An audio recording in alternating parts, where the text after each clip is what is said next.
Hi hello नमस्ते Ram Ram. I hope आप सब लोग ठीक होंगे। और जैसा कि मैंने अपने मिनी व्लॉग में बताया था कि मैं आप लोगों के साथ शेयर करूंगी कि हम लोग कोर्ट कचहरी के चक्कर क्यों लगा रहे हैं, क्यों बार बार पुलिस स्टेशन जाना पड़ रहा है।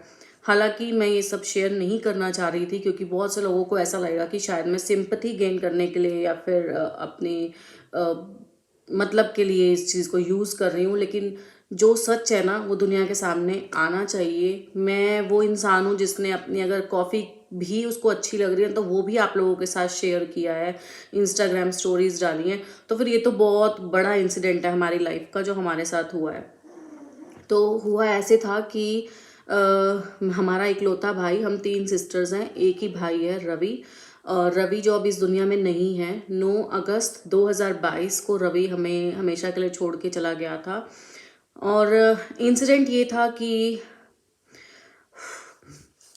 रवि ने जिससे शादी की थी, सो कॉल्ड लव मैरिज थी। वो लव मैरिज थी जिसमें मैं पर्सनली इन्वॉल्व नहीं थी, मैं नहीं गई थी, हमारे बड़े वाले जिया जी नहीं गए थे। और पापा मम्मी की भी मर्जी उस शादी में शामिल होने की बिल्कुल भी नहीं थी। लेकिन अपने बेटे को देखते हुए, बेटे की खुशी को देखते हुए, और इकलौता बेटा था, वो लोग गए। शादी बहुत सी अजीब सर्कमस्टांसिस में हुई। लाइक कि शादी लड़की के घर पे हुई। लड़की इंटरकास्ट है, वो लोग प्रजापति हैं, हम लोग पंजाबी हैं। शर्त ये रखी गई कि लड़की के मोहल्ले में ये बात नहीं बताई जाएगी कि हम हिसार के हैं, वहां पे ये बताया जाएगा कि हम पंजाब के हैं। लिटरली मतलब आप समझ सकते हो कि जब हमारी फैमिली वहां पे गई तो छोड़ दो किस सरकमस्टांस में और कैसे घर में, लाइक कि जैसा मेरी फैमिली मेंबर्स ने मुझे बताया कि तबेले जैसा घर है, जो भी था, मैं किसी की उस पर नहीं जाऊंगी, वो उनकी पर्सनल है, उनको जहाँ ठीक लगा उन्होंने शादी की। शादी हो गई। शादी के 22 दिन तक मेरी माँ ने उस बंदी को बैठा के हाथों में थालियां परोसी हैं, खाना खिलाया। और 22 दिन तक हम लोगों ने वेट किया कि शायद ये बंदी उठेगी। हालांकि मुझे नहीं पता, मेरे को जैसा मेरी माँ ने बताया वैसा मुझे पता, क्योंकि मैं उस 1 डेढ़ साल में अपने घर पे नहीं गई थी। और तो क्योंकि मैं इनकी शादी से नाखुश थी। उसके बाद मम्मी ने बताया कि बैठे बैठे हमने इसको जब भी कहा कि बेडशीट चेंज कर, तो उसने बोला कि मुझे चद्दर तक बिछानी नहीं आती है, चाय तक बनानी नहीं आती है। तो जैसा कि होता है, हम पंजाबीज में वैसे भी ऐसा ही होता है। फाइनली इन सबका झगड़ा होता है और ये लोग यहाँ से फतेहाबाद शिफ्ट हो जाते हैं, भाई और उसकी वाइफ। मैं भाभी नहीं कहूंगी क्योंकि शुरू दिन से मैंने उसे अपनी लाइफ में अपने साथ कोई रिलेशन में नहीं जोड़ा है।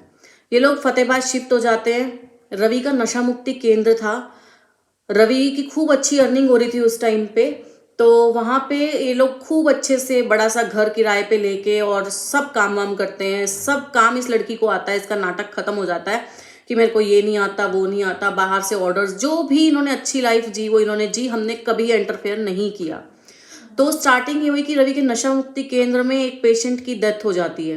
वहां से इनके ऊपर केस वेस डलता है। रवि वहां से भागा दौड़ी करता है, जो भी करता है मुझे नहीं पता क्योंकि मैं उस पीरियड में इनके साथ नहीं थी। कुछ पर्सनल इश्यूज की वजह से मेरी लाइफ के मैं इनके साथ नहीं आई। जैसा मुझे मेरी माँ ने बताया मैं वो आपको एक्सप्लेन कर रही हूँ। फिर रवि यहाँ से 9-11 में मकान लेके वहां पे रहता है। वहां पे रहता है और फिर ये लोग रेंट पे ही रहते हैं।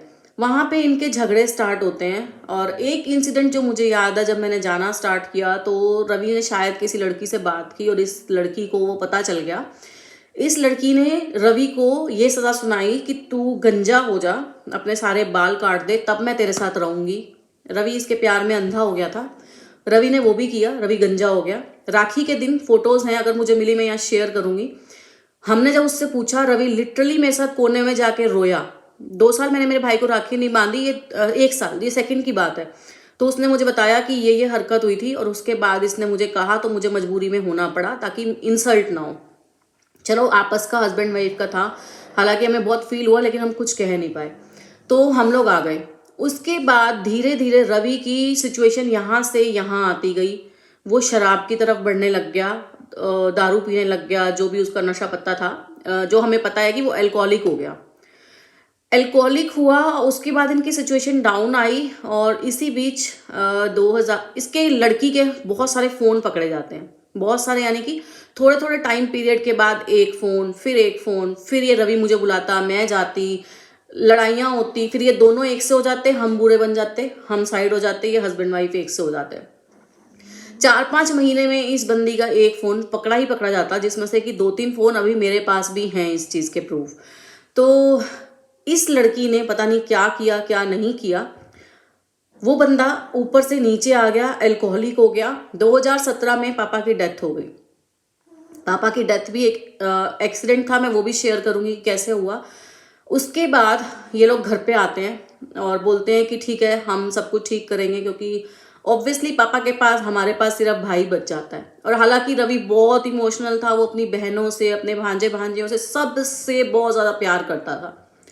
इस लड़की ने धीरे धीरे धीरे धीरे ना चीज़ों को भड़काना शुरू किया। पापा की 13वीं के दिन अभी चल रहे थे कि हमारे पास ना सामने वाली शॉप से फ़ोन आता है पापा की कि आपकी शॉप पे ये दोनों हस्बैंड वाइफ आए हैं और वहाँ से डॉक्यूमेंट्स लेके गए हैं, पेपर्स ले गए हैं। कोई बात नहीं, हम लोगों को उस टाइम इतना नहीं पता था, हमें लगा कि सब कुछ इसी का ही तो है, हमें क्या करना है। पापा ने रवि की शादी पे प्रॉपर ना सर्टिफिकेट, जो भी सर्टिफाइड जो डॉक्यूमेंट होता है, वो बनवाया था कि रवि अपनी मर्जी से शादी कर रहा है और हमारा इस शादी से कोई लेना देना नहीं है। कल को कोई बात होती है तो ये खुद जिम्मेवार होंगे, और इसका उसको भी पता है।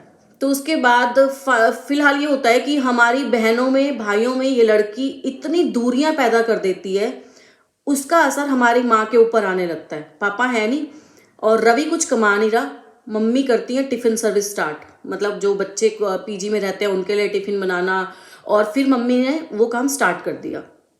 मम्मी के ऊपर बर्डन आता दिखता है, तो हर बार जब भी कोई बात होती है, हम मम्मी से कहते हैं कि मम्मी आप हक से उनको बोलो कि मेरी बेटियां हैं, मैं उनके साथ सुख दुख शेयर नहीं करूंगी तो मैं किसके साथ करूंगी। मेरे को लग रहा है ये वीडियो बहुत बड़ा होने वाला है, मैं इसको 2-3 पार्ट में डिवाइड करूंगी, और बहुत हिम्मत करके आज मैं 5-6 महीने के बाद ये वीडियो बनाने की हिम्मत कर पाई हूँ। हमने अपनी माँ को हर बार बोला, मम्मी आप उनको ये बोलो जैसे तुम मेरे बेटा बहू हो वैसे वो मेरी बेटियां हैं, मेरे पास और कोई नहीं है, मैं उनसे अपनी बातें शेयर नहीं करूंगी तो क्या करूंगी। पापा के जाने के बाद मम्मी का स्ट्रेस लेवल इतना बढ़ा कि मम्मी को ना एक कान से सुनना बिल्कुल बंद हो गया। तो मम्मी से फोन पे हम बात कर नहीं सकते क्योंकि मम्मी ऊंचा बोलती है, मम्मी कुछ शेयर करें तो ये लोग सुनेंगे और फिर कलेश होगा। हम घर में सिर्फ वार त्योहार पे जाने लगे, क्योंकि जनरली आप देखना कोई भी बेटी होगी ना, अगर उसको ये लगेगा कि उसके जाने से घर में कलेश हो रहा है और उसकी माँ के ऊपर बात आ रही है, तो वो नहीं जाएगी, वो सोचेगी ये लोग खुश रहें, हम नहीं जाते हैं। मुझे बाहर से इतना प्यार मिला, इतना प्यार मिल रहा हम सब बहनों को, बाहर 10 भाई, 4 भाई, 5 भाई, लेकिन घर पे जब भी हम जाते ना, ये लड़की भाई को और मम्मी को आपस में भिड़वा देती, कलेश होता ही होता। चलो कोई बात नहीं, हमने अपने घर से थोड़ी सी दूरी बना ली कि हम वार त्योहार पे ही जाते, और भाई को जब भी कोई जरूरत होती हमने हेल्प की है बहुत बार। लड़की अपने प्लान में बिल्कुल कामयाब हो जाती है, हम सब घर वालों को बिल्कुल दूर कर देती है। अब बात आती है जब मन में इतना मुटाव पैदा हो जाए, मन भर जाए, तो हम सोचेंगे ना चलो थोड़ा सा दूर रह के ही सही, खुश रहेंगे। आपने देखा होगा मेरी स्टोरीज ज्यादातर मेरी फ्रेंड्स के साथ, मेल फ्रेंड्स के साथ, या जो मेरे सोल ब्रदर्स हैं, सोल मदर हैं, सोल सिस्टर्स हैं, उनके साथ डलती रहती थी। रवि के साथ बहुत कम जाती थी। हालांकि हर बर्थडे पे मैं रवि के केक जरूर भेजती थी। तो अब क्या हुआ, मम्मी ने पीजी खोल लिया एक पास में ही मकान लेके। मम्मी वहाँ पे, कभी मम्मी वहाँ पे जाती, कभी रहती, कभी क्या, ऐसे एक बिल्कुल साथ वाली गली में मकान ले लिया और पीजी बन गया। तो पीजी बना और हुआ क्या कि 26 जुलाई 2022 को मेरे पास कॉल आती है, मम्मी का फ़ोन आता है। मुझे ध्यान भी नहीं है एक्चुअली किसका फ़ोन आता है, मैं अभी भी बता रही ना, मेरी हार्ट बीट बहुत तेज़ हो रही है। हाँ, इससे पहले भी रवि बहुत बार बीमार रह चुका है, सारा इलाज का खर्चा मम्मी लगाती थी, मम्मी कमाने वाली थी। 60 साल की उम्र में एक माँ अपने बच्चे और बेटे और बहू को पाल रही थी। बहू एक जगह नौकरी भी करती थी, मैं आपको बता दूं। अब 26 जुलाई को मेरे पास कॉल आता है और हम जाते हैं हॉस्पिटल। हॉस्पिटल जाते हैं, मैं बहुत डिटेल्स में अगर आपको बताऊंगी ना तो ये 24 घंटे की वीडियो बन जाएगी, तो मैं थोड़ा थोड़ा पार्ट आपको बताऊंगी जो ज़रूरी है, और अगर मुझे लगा तो मैं फिर छोटे छोटे पार्ट लेके एक अलग से वीडियोज़ बना दूंगी। तो 26 जुलाई 2022 को मेरे पास कॉल आता है सुबह। मैं जाती हूँ हॉस्पिटल, भाई स्ट्रेचर पे है। वहाँ से पता चलता है कि इनको वेंटिलेटर नहीं मिल रहा है, और सर्वोदय में लेके गए ये लोग, सर्वोदय में लेके गए, वेंटिलेटर नहीं मिल रहा। तो मैंने कॉल वॉल करके अपने नॉन से, और सीएमसी हॉस्पिटल में हमें वेंटिलेटर अवेलेबल हो गया, हम वहाँ चले गए। हम वहाँ गए तो हमें पता चला कि रवि ने अगर इतनी अल्कोहल कंज्यूम कर ली थी कि उसको ब्रीदिंग में प्रॉब्लम हो रही थी, और रवि ने बीच में ही पी किया हुआ था, यूरिन अपना किया हुआ था और बेहोश था। मम्मी से पूछा तो मम्मी कह रही है, मम्मी के पास जब कॉल आया ना, इससे पहले एक बार रात को कॉल आता है मम्मी के पास कि 12 बजे मम्मी के पास कॉल आता है, जबकि 11:45 रवि की वाइफ ने एक पड़ोसियों से बात की हुई थी, एक पड़ोसन से हमारी बात की हुई थी, भाभी से, और उसको पता है कि मम्मी को नहीं सुनता है, तो उसका फर्ज ये बनता था कि वो 11:45 जिससे बात करके हटी है, जब हमने कॉल डिटेल्स निकलवाई, तो वो 12 बजे मम्मी जिनको सुनता ही नहीं है उनको कॉल क्यों कर रही है। उसका फर्ज बनता था कि वो उन्हीं पड़ोसन को कॉल करे और उनको बोले कि आप भैया को लेके आ जाओ, रवि की तबीयत खराब हो गई है।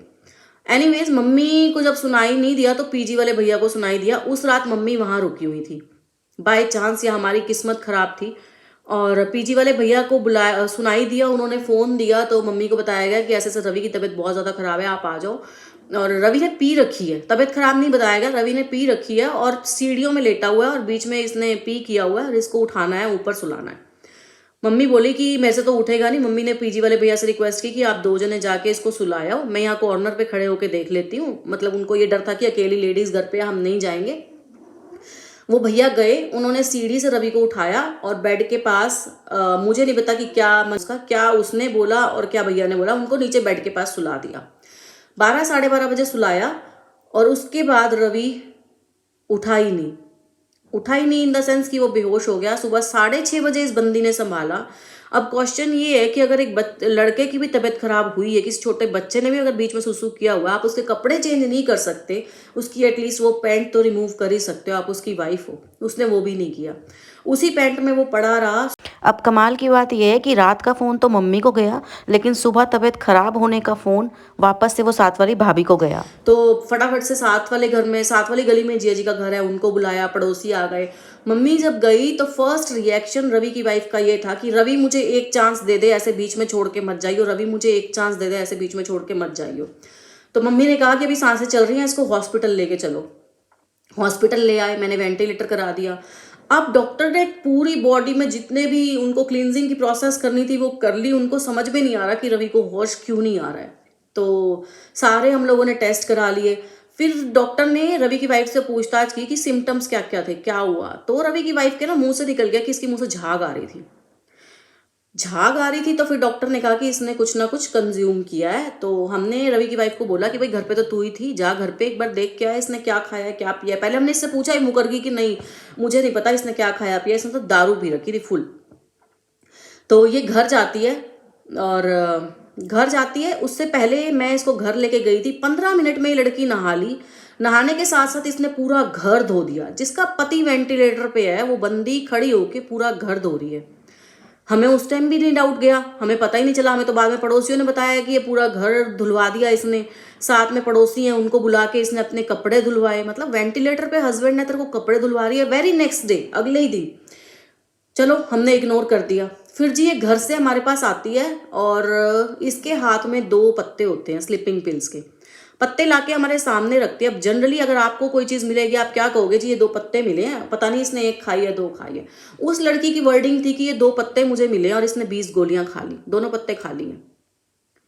हम लोग तो वैसे ही अपना माइंड उसमें थे क्योंकि डॉक्टर हमें जवाब दे चुके थे। तो एनीवेज हमने वो जब 2 पत्ते देखे तो हमने डॉक्टर्स को बोला, तो डॉक्टर बोले कि इसने ये स्लीपिंग पिल्स ले ली हैं और धीरे धीरे स्लीपिंग पिल्स ना इसके दिमाग पे असर कर रही हैं और ब्रेन जो है ना वो डेड होता जा रहा है। तो मुश्किल है। वेंटिलेटर पे रखा, कोशिश की, डॉक्टर से जितनी कोशिश हो सकती थी, जो टेस्ट दिन रात जो भी टेस्ट होते थे सब किए। मम्मी हेल्दी शरीर की हैं। मम्मी 26 जुलाई से जितने भी दिन वो वेंटिलेटर पे रहा, मैं आपको एक्यूरेट डेट टाइम सब बताऊंगी। वहाँ एक सूखा बेंच, इन द सेंस कि छोटे से बेंच के ऊपर पूरा पूरा दिन बैठी रहती थी और रात भी वहीं सोती थी कि मैं नहीं जाऊंगी। हम लोगों से जितना हो सकता था हम आते जाते रहते थे, सब किया। हम लोगों ने भी अपने पूरे एफर्ट्स डाले। इस बीच हमने देखा कि ये लड़की ना ऐसे जैसे घुटने बांध के बैठते हैं ना, ऐसे बेंच पे बैठ जाती थी जैसे मम्मी ने बताया। और इसके यहाँ पे फोन लगा होता था, ये ऐसे करके ना ऐसे बैठ जाती थी। सबको लगता था शायद दुखी है, पर मम्मी को पता था कि फोनों पे लगी हुई है। तो मम्मी कहती इस सिचुएशन में मैं इसे क्या बोलूँ। आप सोचो अगर ऐसे कोई घुटने बांध के ऐसे पड़ा हुआ है दीवार के साथ बेंच पर, उसके एक कान में फोन लगा हुआ है। सबसे बड़ी बात, जो इसका एंड्रॉयड फ़ोन था, ये बंदी रवि को हॉस्पिटल ले जाने से पहले उस फ़ोन को बंद करके अपने घर पे छोड़ जाती है। आपका जो फ़ोन एंड्रॉयड फ़ोन आप यूज़ कर रहे हो, आप उसको घर पे कैसे रख जाओगे? नहीं रखोगे, आप अपने साथ लेके जाओगे, आपके उसमें कॉन्टैक्ट्स हैं इम्पोर्टेंट। लेकिन ये फ़ोन लेके जाती है छोटा जियो का, जिसका ना पोस्टपेड कनेक्शन है, और ये जियो का पोस्टपेड कनेक्शन किनका है? जहाँ ये जॉब करती थी, उस डॉक्टर का है। और ये वो बंदी ना पूरा 15-20 दिन उसी फ़ोन पे बात करती है। अच्छा, हमें क्या लगा? हमें लगा कि